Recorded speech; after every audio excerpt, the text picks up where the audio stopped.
We all have this negative self-talk that goes in our head. Guess what? There's enough people that are telling us we can't do it, that we're not good enough. Why do we want to tell ourselves that? We know for a fact that thoughts influence actions, right? We know that our thoughts influence actions. Why do we want to say that negative self-talk to ourselves? We need to get our own self-affirmations. Muhammad Ali, what was his self-affirmation? I am the greatest. Who else is going to tell you? There need to be quiet moments in your bedroom, quiet moments when you're brushing your teeth, that we need to reaffirm, I am the captain of my ship and the master of my fate. That is my affirmation. I came from a school of 1,000 people. I lived in a town of 1,000 people for 15 years. There's no reason that I should be in charge of an athletic department building Maple Leaf Gardens. But I am the captain of my ship and the master of my fate. If I don't say it, if I don't believe it, no one else will. How do you build self-confidence? Get away from the people who will tear you down. There's enough of that. Muhammad Ali, I am the greatest. There is no one better than me. It's a difference between hubris and ego and false pride. It's just reminding yourself in quiet, silent moments. I put it down on a list. It's right beside my mirror, right? About all the things that make me who I am. Because I make enough mistakes, and the newspapers will recognize it, and people around me will recognize it, and they'll tear me down. And pretty soon I'll begin to believe it. There was a time when my confidence was really low. There was a time when I took this job, when I came from Iowa, I don't know if I could do it. I had to bring out my self-confidence letter. A letter I wrote to myself when I was feeling good. Ivan, congratulations on getting your PhD before 40. I am 40, under. Congratulations on winning a national championship. Good job on raising 3 good kids and marrying the right woman. I wrote a letter to myself. It was my own brag sheet, my own letter about the things I was proud of.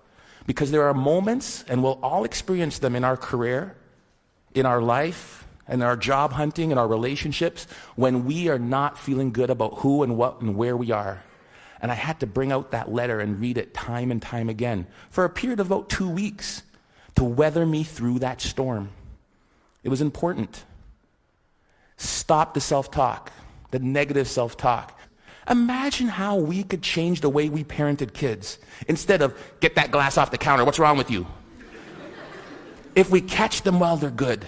Great job. Great job. Thank you, Alice, for taking your glass to the counter. It sounds simple, but we forget about it. Or as educators, or somebody as a team, if we manage to praise the positive behavior that we wanted to reinforce. We forget it. It sounds so simple. Catch them when they're good. We forget it. It's simple. Here's what they did. There was a study in Kansas that did this. They did video, and we all do video, and we showed the video of them doing the run of the play. This goal happened because the basket wasn't protected. We didn't rotate here right. We needed to do this, and then to cover the slot. And if that's the baseline, improvement of the Kansas State team went like this. Then they said they ignored all of that, and they just showed them the times they did it right.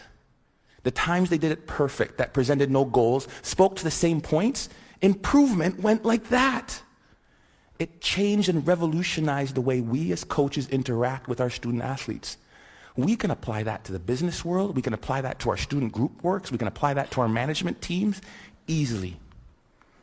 Catch them when they're good. Last and certainly not least, my son is really good at this. Self-confident people interpret feedback the way they choose to. I asked my son, who is by the far terrible athlete, gets it from his dad. The games, they win 5-0. How was the game? Oh, great. I scored 3 goals. I got 2 assists. I'm like, I did not see him touch the puck. But he has his own perception of how he did. I love it. Right? I'm that guy. I'm like, I remember when I was taking when I met my wife, it was in the Commons. Polly, would you like to go to the movies? Ladies, dingle, dingle, dingle. And she goes, no. I ask her again, because I think that she just hasn't seen me in the right light. Maybe that's not the wrong shirt on, right? because I'm interpreting that the way I want to interpret it. Finally, I asked her out again. She gives me this one comment, right? Or she sent it through her friend, because that's the way you did it back then. She wouldn't date you unless it was the last person on earth, that hell was freezing over, there was a small chance, we had to save the planet Earth. Some people's like, there's no chance. I'm like, you're saying there's a chance.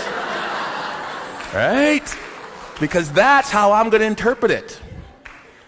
If I could give you one thing to take from this, it is, no one will believe in you unless you do. See the whole world be looking at us.